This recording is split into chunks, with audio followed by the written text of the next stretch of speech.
আসসালামু আলাইকুম।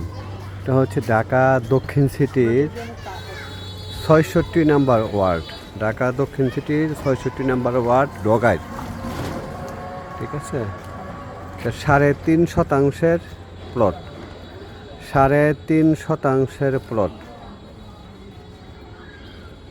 ১,৫,০০,০০০ টাকা। কারো পছন্দ হলে যোগাযোগ করতে পারেন।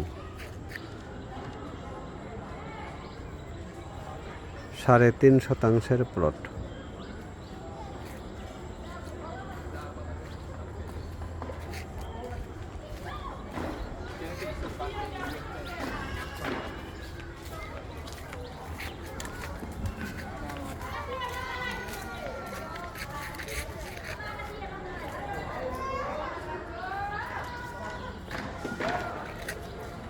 দুই দিকে রাস্তা।